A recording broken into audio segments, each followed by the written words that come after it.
हे friends, कैसे हैं आप सभी। तो आज हम लेके आ गए हैं लाइट चैप्टर का सेकंड लेक्चर, जो कि होने वाला है बहुत ही इंपॉर्टेंट। जैसा मैंने आपको प्रॉमिस किया था लास्ट लेक्चर में, अगर आपने लास्ट लेक्चर अभी तक जाके नहीं देखा है तो please watch the last lecture, the first chapter of physics, light, reflection and reflection. In its first lecture, I have given the very core concepts of this particular chapter.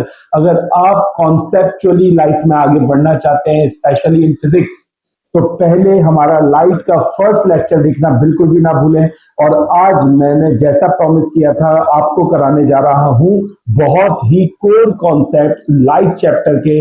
Slow and study wins the race, जैसा पहले भी बोला था। तो हम slowly इस chapter को करेंगे, पर हम इस रेस को जरूर जीतेंगे। तो चलिए आज के टॉपिक्स में आपको बता देता हूं कि हम क्या कवर करने वाले हैं, और उसके बाद one by one let us start taking all those topics. तो लास्ट लेक्चर में मैंने आपको रिफ्लेक्शन और रिफ्रैक्शन के बीच में डिफरेंस बताया था। आज हम रिफ्लेक्शन के ऊपर फोकस करने वाले हैं, किस तरीके से रिफ्रैक्शन फिनोमेना हमारी डे टू डे लाइफ में आता है और इसका सिग्निफिकेंस क्या है, रिफ्रैक्टिव इंडेक्स क्या होता है, और कैसे क्वेश्चंस इस पर्टिकुलर टॉपिक के ऊपर बनते हैं। एक के बाद एक सब कुछ हम देखेंगे। तो चलिए देखिए, जैसा कि मैं आपको बताना चाहता हूं, रिफ्लेक्शन में in reflection there are laws of reflection, ठीक है। लॉज ऑफ रिफ्लेक्शन में फर्स्ट लॉ होता है angle of incidence is always equal to angle of reflection for regular surfaces. ये बात याद रखिएगा, रेगुलर सरफेसेस। अब इसमें मुझे पता है आपके सामने दो क्वेश्चन आ रहे होंगे। एक क्वेश्चन ये होगा कि सर ये एंगल ऑफ इंसिडेंस और एंगल ऑफ रिफ्लेक्शन क्या होता है, first question. And second question ये होगा सर ये रेगुलर सरफेस क्या होता है, और अगर रेगुलर सरफेस होती है तो क्या कोई इरेगुलर सरफेस भी होती है। तो दोनों का ही मैं आंसर देने आपको जा रहा हूं। Just focus on this thing.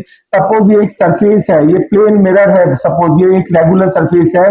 Regular surface का मतलब होता है जो एकदम प्लेन सरफेस होती है, जिसमें कुछ भी जिग जैग नहीं होता है, जिसमें कुछ भी रफ नहीं होता है, अनइवन सरफेस नहीं होती है, एकदम रेगुलर सरफेस होती है, प्लेन सरफेस कहलाती है। इसको रेगुलर सरफेस बोलते हैं। सपोज लाइट की रे एक यहाँ पे आती है और ये एक इमेजिनरी लाइन होती है जो हम 90 डिग्री बनाते हैं सरफेस के साथ में, इसको बोला जाता है नॉर्मल। क्या बोला जाता है? नॉर्मल बोला जाता है। तो ये जो इंसिडेंट रे थी, इंसिडेंट रे, इंसिडेंट मतलब जो आ रही है, इंसिडेंट हो रही है, तो इंसिडेंट रे का जो एंगल बनता है नॉर्मल के साथ, कुछ बच्चे ये हॉरिजॉन्टल के साथ एंगल बना देते हैं, आई बोल देते हैं, ये गलत है बिल्कुल। एंगल ऑफ इंसिडेंस हमेशा किसके साथ बनेगा? इस नॉर्मल के साथ बनेगा। कौन बनाएगा? इंसिडेंट रे बनाएगी। फिर ये क्या होगी? यहां से टकरा के रिफ्लेक्ट हो जाएगी लाइक दिस, और रिफ्लेक्ट होने के बाद ये जो एंगल बनेगा ये क्या बनेगा? एंगल ऑफ रिफ्लेक्शन बनेगा। ध्यान से देख लो, एंगल ऑफ रिफ्लेक्शन फिर से नॉर्मल के साथ बन गया है। तो ये कौन सी रे है? ये है रिफ्लेक्टेड रे, ये रिफ्लेक्टेड रे है। तो रिफ्लेक्टेड रे है, ये इंसिडेंट रे है। रिफ्लेक्टेड रे नॉर्मल के साथ एंगल ऑफ रिफ्लेक्शन बनाती है, इंसिडेंट रे नॉर्मल के साथ ही एंगल ऑफ इंसिडेंस बनाती है। फर्स्ट लॉ ऑफ रिफ्लेक्शन बोलता है कि एंगल ऑफ इंसिडेंस हमेशा एंगल ऑफ रिफ्लेक्शन के इक्वल ही होगा। अगर ये 30 डिग्री पे इंसिडेंट हुई थी तो 30 डिग्री पे ही ये रिफ्लेक्ट हो जाएगी, और इसको फर्स्ट लॉ ऑफ रिफ्लेक्शन बोला जाता है। I hope it is very clear to you कि रेगुलर सरफेस, इरेगुलर सरफेस क्या होती है, first. And second, first law of reflection क्या बताता है। Now I am moving on to the second law of reflection. वो ये बोलता है कि at a point of contact angle incident ray, reflected ray and normal all lie on the same point और same plane. देखिए ये same plane पे लाई कर रहे हैं, सेम प्लेन पे ये देखो लाई कर रहे हैं, इसी प्लेन के ऊपर लाई कर रहे हैं, इसी पॉइंट के ऊपर तीनों लाई कर रहे हैं। इंसिडेंट रे भी कर रही है, रिफ्लेक्टेड रे भी कर रही है, और नॉर्मल भी कर रही है। This is the second law of reflection. तो ये तो बहुत कॉमन सेंस है, सेकंड लॉ ऑफ रिफ्लेक्शन। एक बात बहुत ही आप ये चीज ऑब्जर्व करिएगा, आज से 6 महीने के बाद जब आप ये चैप्टर पढ़ रहे होंगे आपको फर्स्ट लॉ याद होगा, सेकंड लॉ भूल गए होंगे। This is I am telling you with my experience, but this is a very very simple law. I hope आप लोगों को ये समझ में आ रहा है। बहुत इजी है, इसमें कोई भी रॉकेट साइंस मैंने नहीं लगाया है। नाउ अगर हमने रेगुलर सरफेस देख लिया, इरेगुलर सरफेस देख लिया है, now I will move on to another phenomena जो हमने लास्ट टाइम थोड़ा सा डिस्कस किया था, वो है रिफ्रैक्शन। तो let us understand what is refraction. तो देखो, रिफ्रैक्शन का मतलब क्या है? बेंडिंग ऑफ लाइट है। जैसे ही लाइट एक मीडियम से दूसरे मीडियम में ट्रैवल करती है, सभी मीडियम क्या होते हैं? जैसे एयर एंड वाटर। लाइट आपको पता है एयर में भी ट्रैवल करती है, लाइट आपको पता है वाटर में भी ट्रैवल करती है। तो सपोज लाइट एयर से वाटर जा रही है, तो हम इनको दो मीडियम मानेंगे। First medium is air, second medium is water. अगर हम उसको प्लूरल में बुलाएंगे तो मीडिया बुलाएंगे। मीडिया और मीडियम से घबरा नहीं जाना, मीडिया इज टू मीडियम्स। तो वन मीडियम से दूसरे मीडियम में जैसे ही लाइट जाएगी, देखो ये जा रही है और यहां जाने के बाद वो बेंड हो जाती है। बेंड हो जाती है when light is travelling from one medium to another medium. This phenomena is called as refraction. Reflection में भी दो तरीके से बेंडिंग होती है। बहुत ध्यान से देखना, समझाने जा रहा हूं कि बेंडिंग किस तरीके से हो रही है। और एक क्वेश्चन आप लोगों के मन में शायद उठ रहा होगा, सर हमें तो हमारे टीचर्स ने सर पहले रिफ्लेक्शन करवाया था, उसके बाद मिरर के बहुत सारे केसेस करवा दिए थे, कॉनकेव कॉन्वेक्स मिरर के, फिर उसके ऊपर न्यूमेरिकल करवा दिए थे, फिर जाके रिफ्लेक्शन कहीं पर उठाया था। देखो, मैं कॉन्सेप्चुअली पढ़ाता हूं। मैं पहले आपको ग्लिम्स देना चाहता हूं इस पूरे चैप्टर का कि इसमें क्या क्या है और मोटा मोटा कैसे हमें उसको समझना है। एक बार जब आपको इस चैप्टर की एक ब्रीफ समरी पता चल जाएगी, आपके माइंड में सेट हो जाएगा, ओके ये टॉपिक्स है, इनका मतलब ये सब होता है, तब जाके आपको उसके डिटेल्ड टॉपिक्स बहुत ही इजीली समझ में आ जाएंगे। ये मेरा तरीका है समझाने का, because you are at the concept guru and I am your guru in Indeed.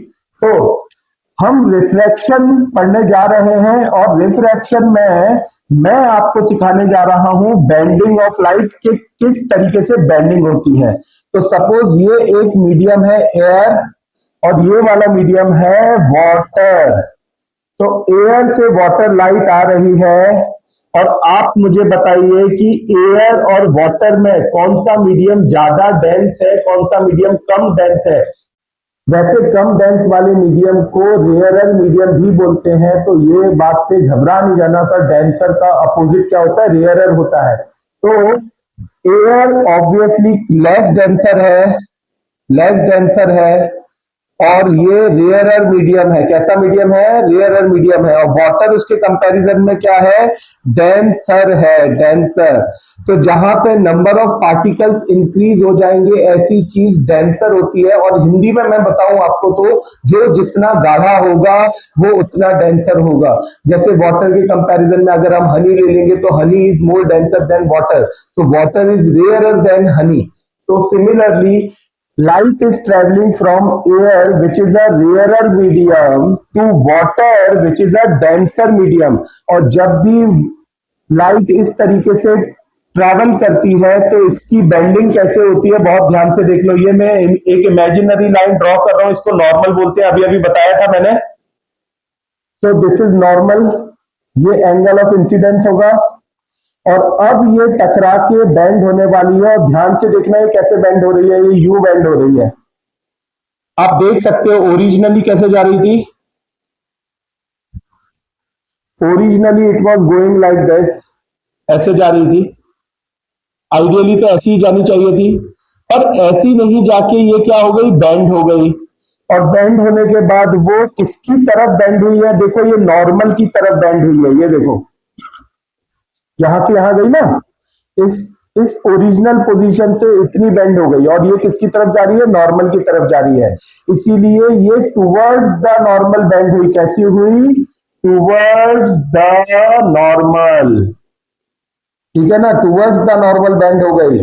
तो देखो, जब भी लाइट ट्रैवल करेगी from rarer medium to denser medium, it will bend towards the normal, it is going to bend towards the normal.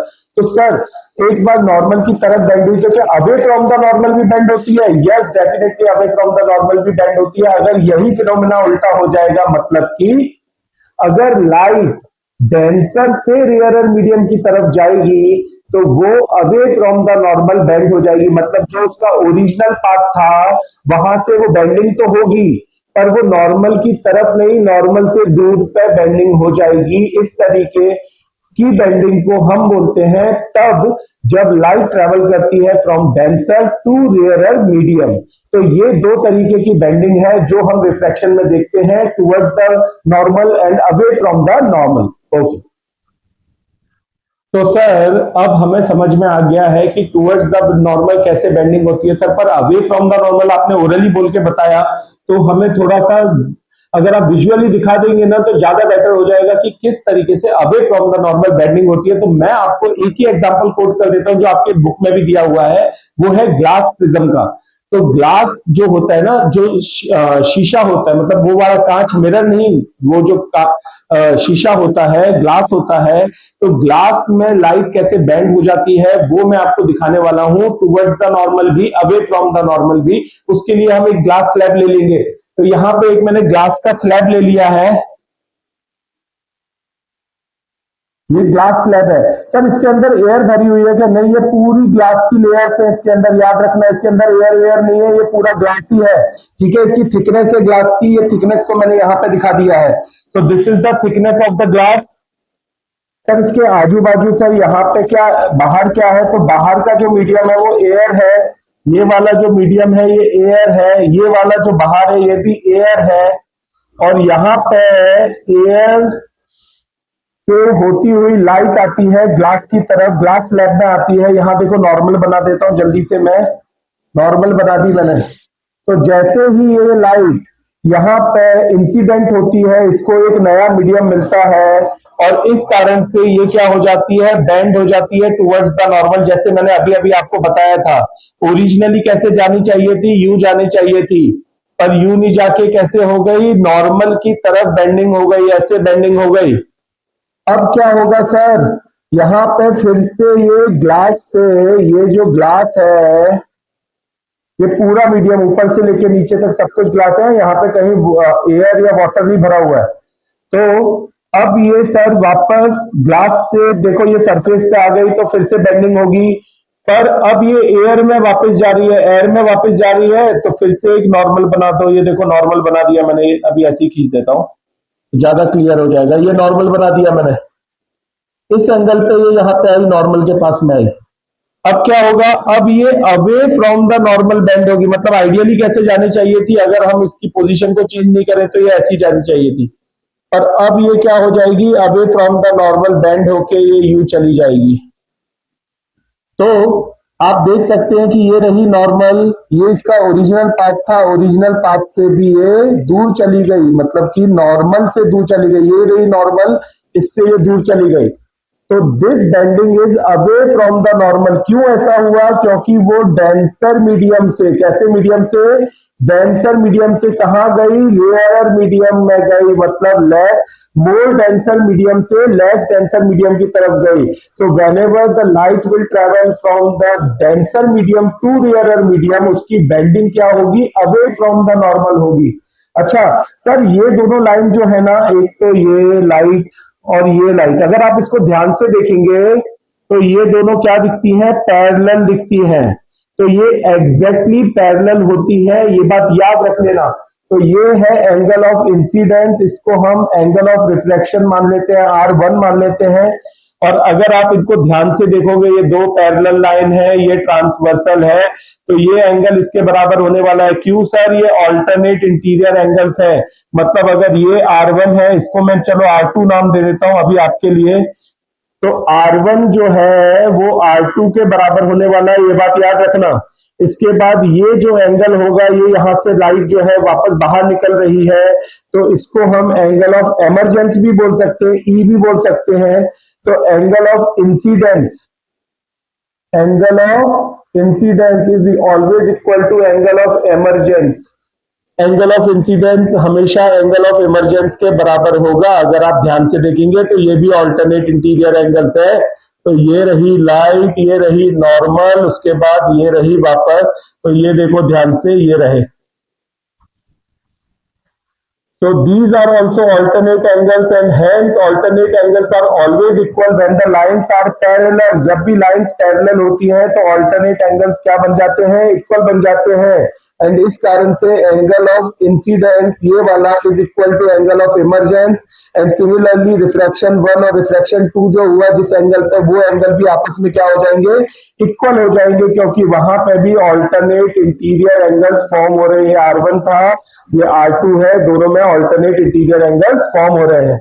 ये sir आप क्यों बता रहे हैं, क्योंकि ये कैलकुलेशन के लिए बहुत ही इंपॉर्टेंट रिजल्ट है। कोई भी न्यूमेरिकल आता है, your concepts are, if your concepts are clear, तो कोई भी उस न्यूमेरिकल में पूरे नंबर स्कोर करने से रोक नहीं सकता है, पर उसके लिए कॉन्सेप्ट एकदम क्लियर होना चाहिए कि कौन सा एंगल किसके बराबर होगा, ये सब आपको पता होना चाहिए।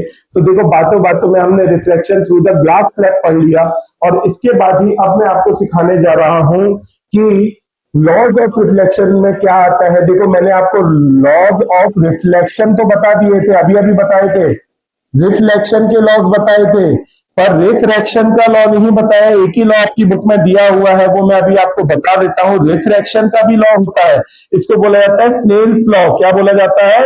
स्नेल्स लॉ बोला जाता है। तो चलो मैं स्नेल्स लॉ समझा देता हूं आपको। तो देखिए लॉज ऑफ रिफ्रैक्शन बताने वाला हूं। लॉज ऑफ रिफ्रैक्शन भी बहुत सारे होते हैं, पर आपके सिलेबस में है स्नेल्स लॉ, और स्नेल्स लॉ को समझाने के लिए पहले आपको पता होना चाहिए रिफ्रैक्टिव इंडेक्स। तो रिफ्रैक्टिव इंडेक्स क्या है? देखो छोटे में इंडेक्स बनाया था ना कॉपीज में, जो हमारी नोटबुक होती थी उसमें हर सब्जेक्ट का एक इंडेक्स होता था, जिसमें हम बताते थे ये चैप्टर हमने इस डेट को किया है, this chapter I have covered on this particular page on this particular date. Similarly index का काम क्या होता है वो कभी सोचा नहीं? सोचा है कि अगर सोचा है तो कमेंट करके बता देना कि सर मुझे तो पहले से ही पता था इंडेक्स का मतलब क्या होता है। पर इंडेक्स का मतलब होता है कंपैरेटिव एनालिसिस। एक पेज में आप देखेंगे और उस बेस पे आप कंपैरिजन कर सकते हो, ये पर्टिकुलर चैप्टर इस पेज में इस डेट में मैंने किया। सिमिलरली यहाँ पे भी इंडेक्स का मतलब है कंपैरिजन, कंपैरेटिव एनालिसिस। सर किसके बीच में कंपैरिजन होने वाला है? भाई स्पीड ऑफ लाइट के बीच में, क्योंकि जैसे ही लाइट वन मीडियम से दूसरे मीडियम में ट्रैवल करती है उसकी स्पीड में वेरिएशन आ जाता है। वैसे आपको अगर पता है तो मुझे कमेंट बॉक्स में जरूर बताइए कि स्पीड ऑफ लाइट मैक्सिमम किस मीडियम में होती है, और क्या एयर और वैक्यूम फिजिक्स में एक ही होता है या अलग होता है? क्या है इनके बीच का डिफरेंस? अगर पता है तो कमेंट बॉक्स में जरूर मुझे बताइए कि सर एयर एंड वैक्यूम में ये फर्क होता है। और speed of light in air क्या होती है, speed of light in vacuum क्या होती है? हमारा एजम्पशन हमारी बुक्स में क्या होता है? Please let me know in the comment box. पर अभी के लिए मैं आपको ये बताना चाहता हूं कि स्पीड ऑफ लाइट वेरी करती है। जब भी वो एक मीडियम से दूसरे मीडियम में जाती है तो वो चेंज हो जाती है। वेरी का मतलब चेंज हो जाती है। तो कैसे सर, क्या स्पीड ऑफ लाइट जो है वो स्पीड ऑफ साउंड भी सर जब चेंज हो जाता है क्या, जब एक मीडियम से दूसरे मीडियम में जाता है? डेफिनेटली साउंड की स्पीड भी चेंज होती है, लाइट की स्पीड भी चेंज होती है। इसीलिए हम कंपैरिजन करते हैं speed of light in air to speed of light in any other medium. तो अगर हम इस तरीके का कंपैरिजन करते हैं तो उसको एब्सोल्यूट रिफ्रैक्टिव इंडेक्स बोला जाता है। और अगर हम किसी भी दो मीडियम के लाइट की स्पीड को कंपेयर करते हैं तो उसको रिफ्रैक्टिव इंडेक्स बोला जाता है। एक सिंपल सा एग्जांपल देता हूं, आपको समझ में आ जाएगा। देखो रिफ्रैक्टिव इंडेक्स के दो सिंबल होते हैं। बड़ी क्लासेस में जाएंगे, 12th में जाएंगे तो ये म्यू से दिखाया जाता है, और अभी आपकी क्लास में मैंने देखा ऐसे ईटा से दिखाया जाता है। ये एन नहीं है, ईटा कहलाता है। तो ये रिफ्रैक्टिव इंडेक्स का सिंबल है। इसमें मैंने सपोज ऐसा लिख दिया V1 अपॉन V2, ठीक है ना? तो रिफ्रैक्टिव इंडेक्स है ये। रिफ्रैक्टिव इंडेक्स में देखो V1 मतलब क्या है? Velocity of light. पहले तो ये बात याद रखना, ये लाइट की ही वेलोसिटी है इन मीडियम वन। और सिमिलरली ये किस में हो जाएगा? मीडियम 2 में, velocity of light in medium 2। अगर हम रिफ्रैक्टिव इंडेक्स निकाल रहे हैं सेकंड मीडियम का with respect to first medium, तो रिफ्रैक्टिव इंडेक्स निकाला हमने, किसका निकाला? सेकंड मीडियम का निकाला, मतलब रिफ्रैक्टिव इंडेक्स ऑफ 2 निकाला with respect to refractive index of 1। तो जिसका भी रिफ्रैक्टिव इंडेक्स निकालते हैं उसकी वेलोसिटी को हम नीचे लेते हैं और दूसरे मीडियम की वेलोसिटी को ऊपर लेते हैं, और रेशियो लेते हैं। इसका मतलब ही होता है कंपैरिजन करना। तो देखो मैंने कह दिया सर, अगर ये अगर हम फर्स्ट मीडियम का निकालते सेकंड मीडियम के रिस्पेक्ट में तो क्या होता? तो देखो फर्स्ट मीडियम का निकाल रहे हैं ना, तो इसकी वेलोसिटी नीचे लिखते हैं और सेकंड मीडियम के ऊपर लिखते हैं। ये वाला कनेक्शन बहुत ध्यान से याद रखना, ये फॉर्मूला भूलना नहीं। जिसका भी रिफ्रैक्टिव इंडेक्स निकाल रहे हो वो डिनोमिनेटर में उसकी वेलोसिटी आने वाली है। सर तो अभी अभी आपने बताया था absolute refractive index, absolute refractive index को ऐसे दिखाते हैं, absolute refractive index of a medium, इसका फॉर्मूला होता है C बाय V। सर ये C क्या है? ये हाईएस्ट स्पीड है लाइट की, किसमें? एयर में होती है। चलो मैं रिवील कर ही देता हूं क्योंकि अभी पढ़ाने के लिए जरूरत पड़ेगी। एयर और वैक्यूम में दोनों में स्पीड ऑफ लाइट हाईएस्ट होती है। फिजिक्स में हमारा कॉन्सेप्शन यही है कि speed of light in air और वैक्यूम को हम एक ही गिनते हैं, इनके बीच में फर्क है। ऑब्वियसली वैक्यूम में स्पीड ज्यादा है, बट हम ऐसा गिनते हैं कि speed of light in air और वैक्यूम हाईएस्ट है। ये पता है कितनी है? 3 इंटू 10⁸ मीटर पर सेकंड। दुनिया में इससे ज्यादा तेज और दूसरी कोई भी स्पीड नहीं है। तो जब भी हम रिफ्रैक्टिव इंडेक्स किसी भी मीडियम का निकालते हैं, किसी भी मीडियम का, पर उसको कंपैरिजन किससे करते हैं? हाईएस्ट स्पीड से कंपैरिजन करते हैं, मतलब speed of light in air से कंपैरिजन करते हैं। ऐसे रिफ्रैक्टिव इंडेक्स को बोला जाता है एब्सोल्यूट रिफ्रैक्टिव इंडेक्स। क्या बोला जाता है? Absolute refractive index.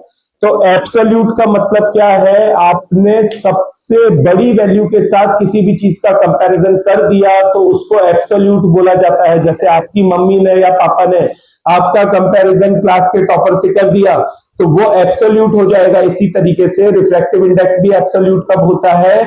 जब उसका कंपैरिजन स्पीड ऑफ लाइट का कंपैरिजन हो जाता है speed of light in air से, क्योंकि एयर में स्पीड ऑफ लाइट हाईएस्ट है इस वर्ल्ड में। तो मैंने देखा है कि रिफ्रैक्टिव इंडेक्स का जैसे ही टॉपिक आता है ना तो बहुत सारे बच्चे कंफ्यूज होने लग जाते हैं। तो देखो उसको बेसिक से पकड़ के चलो, वो क्या करने के लिए बना हुआ है? कंपैरिजन करने के लिए बना हुआ है। कंपैरिजन जैसे हम एक बच्चे का दूसरे बच्चे के साथ कंपैरिजन करने लग जाते हैं, जो कि आइडियली नहीं करना चाहिए पर करने लग जाते हैं। बहुत सारे पेरेंट्स होते हैं जो कर देते हैं। तो इसी तरीके से कंपैरिजन जो है वो होता है। अगर लाइट एक मीडियम से दूसरे मीडियम में ट्रैवल कर रही है तो ऑब्वियसली लाइट की स्पीड फर्स्ट मीडियम में अलग होगी, सेकंड मीडियम में अलग होगी। कितनी अलग है वो बताने का काम कौन कर रहा है? रिफ्रैक्टिव इंडेक्स कर रहा है। कौन कर रहा है?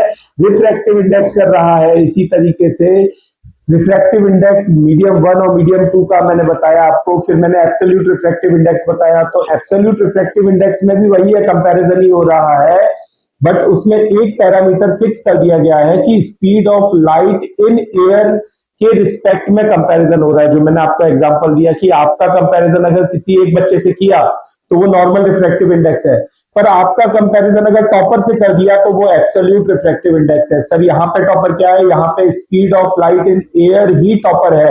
It is highest speed that we have noticed. वो 3 इंटू 10⁸ मीटर्स पर सेकंड की स्पीड है। तो उससे कंपेयर कर दिया हमने speed of light in other medium. जो भी मीडियम, सर मीडियम क्या हो सकता है? मीडियम देखो, मीडियम क्या हो सकता है? ग्लास हो सकता है, वाटर हो सकता है, ऑयल हो सकता है, कुछ भी अलग मीडियम हो सकता है। उसमें स्पीड ऑफ लाइट कितनी है? हाईएस्ट स्पीड के कंपैरिजन में। This is what absolute refractive index is. अब मैं जल्दी से आ जाता हूं स्नेल्स लॉ में, क्योंकि मुझे पता है, मैंने बोला था कि स्नेल्स लॉ ऑफ रिफ्रैक्शन मैं तभी समझा पाऊंगा जब आपको रिफ्रैक्टिव इंडेक्स की नॉलेज होगी। तो स्नेल्स लॉ क्या है? स्नेल्स लॉ आपको क्या करता है? एक रिलेशनशिप बताता है। क्या बताता है? रिलेशनशिप बताता है। किस किस के बीच में रिलेशनशिप बताता है? Angle of incidence, angle of refraction and refractive index, इन तीनों के बीच में जो रिलेशनशिप बताने का काम करता है वो कहलाता है स्नेल्स लॉ। एक्चुअली यहाँ पे स्नेल्स लॉ का एक मैथमेटिकल स्टेटमेंट भी है, sine of angle of incidence to the sine of angle of refraction is always constant. ये सर दो चीजें समझ नहीं आई। एक तो ये साइन क्या होता है? पहले तो कुछ बच्चे इसको सिन बोलते हैं, भैया ये सिन नहीं है, ये साइन है। पहली चीज, ये ट्रिग्नोमेट्रिक पैरामीटर है। अभी कुछ दिनों के बाद ही ट्रिग्नोमेट्री पढ़ाऊंगा, उसमें जो पैरामीटर यूज हो रहा है ये साइन का पैरामीटर है। फिलहाल आप इसको ऐसे छुपा के आप ये देख सकते हो कि एंगल ऑफ इंसिडेंस और एंगल ऑफ रिफ्लेक्शन का जो रेशियो है वो हमेशा क्या होता है, कांस्टेंट होता है। इसी कांस्टेंट को रिफ्रैक्टिव इंडेक्स बुलाया गया है। क्या बुलाया गया है? रिफ्रैक्टिव इंडेक्स बुलाया गया। और इसका सिंबल क्या है? या तो ये ईटा होता है या कभी कभी म्यू भी होता है। ऐसा म्यू करके लिख देता है, म्यू यू जैसा दिखता है थोड़ा थोड़ा, but it is called as mu. और कंफ्यूज नहीं हो जाना, कभी म्यू आ गया ईटा की जगह तो घबरा नहीं जाना कि सर ये क्या पूछ लिया हमसे, आउट ऑफ सिलेबस। मैं आपको ऑलरेडी बता रहा हूँ क्या क्या यूज होता है, इसके अलावा और कुछ यूज होने भी नहीं वाला है। तो जो बता रहा हूं वही फुल एंड फाइनल है। तो रिफ्रैक्टिव इंडेक्स जो है वो हमने पढ़ लिया, हमने स्नेल्स लॉ पढ़ लिया। भैया ये कौन सा लॉ था? स्नेल्स लॉ था। ये लॉ ऑफ रिफ्रैक्शन का एक लॉ है जिसको हम स्नेल्स लॉ बोलते हैं। और सर आपने तो ये बताया ही नहीं कि रिफ्लेक्शन का यूज कहाँ होता है, क्या हम उसको प्रैक्टिकल लाइफ में कहीं देखते हैं? चलो यही बता के मैं आज का लेक्चर एंड कर दूंगा। और नेक्स्ट लेक्चर में हम क्या करने वाले हैं, मिरर कैसी इमेज बना रहा है, कौन सा मिरर, कॉनकेव मिरर, और कौन सा, कॉन्वेक्स मिरर। कॉनकेव मिरर जो है उसके 6 केसेस है, कॉन्वेक्स मिरर के भी 2 केसेस हैं। फिर हम लेंस पे जंप करने वाले हैं। उसके पहले हम मिरर फॉर्मूला पढ़ेंगे, फिर लेंस फॉर्मूला पढ़ेंगे। लेंस किस तरीके से कॉनकेव और कॉन्वेक्स, कॉनकेव लेंस 2 केसेस बनाएगा, कॉन्वेक्स लेंस 5 केसेस बनाएगा।